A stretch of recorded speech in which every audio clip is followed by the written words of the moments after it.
Buenas tardes, amigas y amigos de Chabelas, y buenas tardes. Lo primero que yo quisiera decir es que estoy muy contento, estamos muy contentos, porque tenemos nuestro primer auspiciador. Ahora no vamos a decir qué entidad, qué empresa, qué persona es, en el próximo programa lo vamos a presentar.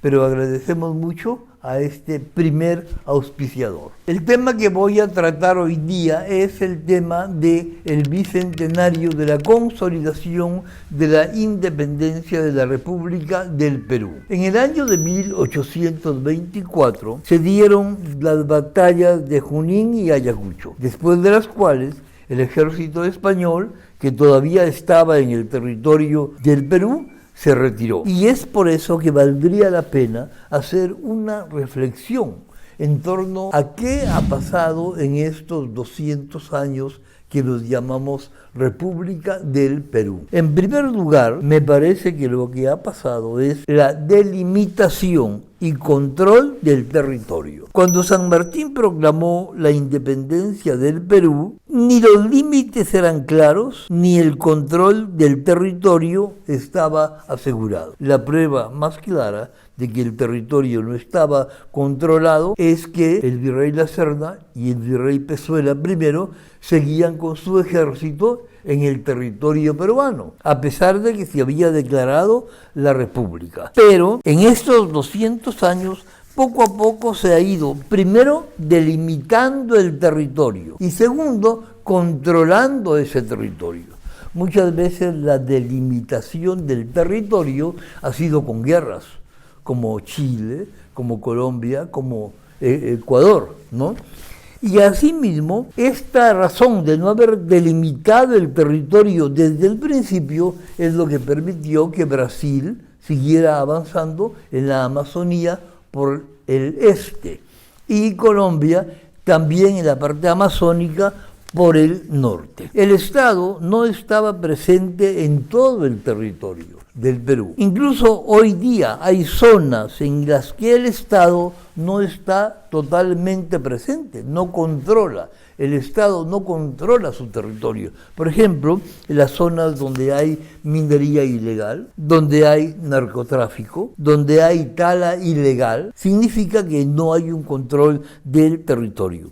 En segundo lugar, se ha ido construyendo una administración pública y se han ido ampliando los servicios básicos, los servicios públicos, si bien no totalmente y con toda la calidad que sería necesario, sin embargo, se ha ido avanzando en ese terreno. En tercer punto, que me interesa resaltar es cómo ha cambiado el asentamiento de la población. En el año 1940, el 65% de la población vivía en zona rural y el 35% en zona urbana. Eso era en 1940. Hoy día, en el 2024, el 83% de la población vive en zona urbana y el 17% en zona rural. Es decir, ha cambiado radicalmente el asentamiento poblacional. En cuarto lugar, respecto de los derechos de las personas, la igualdad en los derechos y en el ejercicio de los derechos de las personas. Cuando el Perú fue declarado independiente, cuando el Perú nació como república, los siervos siguieron siendo siervos, los esclavos y las esclavas siguieron manteniendo su condición. No fue que se declaró a todos libres e independientes. Los campesinos accedieron al derecho del voto recién en la Constitución de 1979. Recién la Constitución de 1979 estableció el voto universal para todos los peruanos mayores de 18 años, sepan leer y escribir o no sepan, cosa que en las anteriores leyes, las anteriores constituciones, las personas analfabetas habían quedado excluidas de ese elemental derecho político de un ciudadano. Y evidentemente que la mayor tasa de analfabetismo estaba en el campo. Por eso digo, los campesinos estaban excluidos.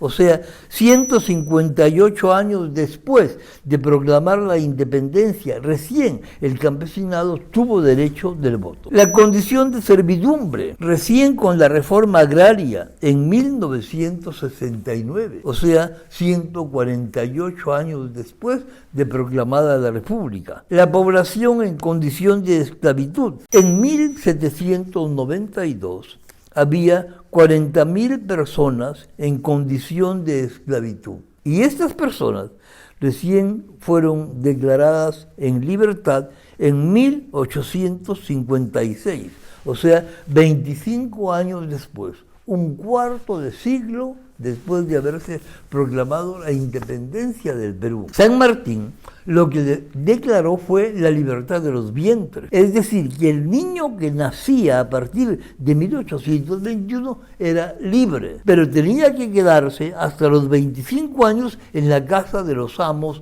de sus padres o de su madre. En esas condiciones hemos vivido muchos años de la República. Las mujeres recién consiguieron el derecho al voto en 1956. Es decir, 135 años después. Por eso es que muchos autores, muchos sociólogos, politólogos, dicen que era una república sin ciudadanos. Y en cuanto a la pobreza, hoy día 29% de personas están en pobreza. Es decir, 9.700.000 personas. Y en extrema pobreza tenemos 5.7%, es decir, 1.922.000 personas. La desigualdad se mantiene, la discriminación también se mantiene.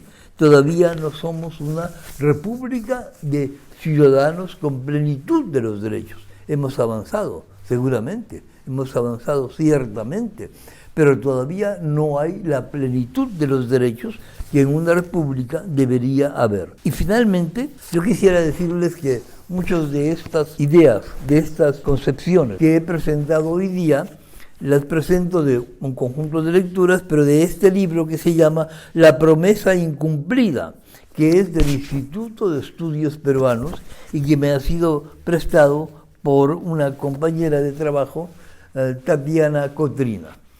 Yo quisiera agradecerles por el seguimiento que nos hacen, por este acompañamiento permanente y decirles que si desearan aportar en el sentido económico también, hay algunos números ahí para hacer el YAPE o el PLIN. Muchas gracias por su atención.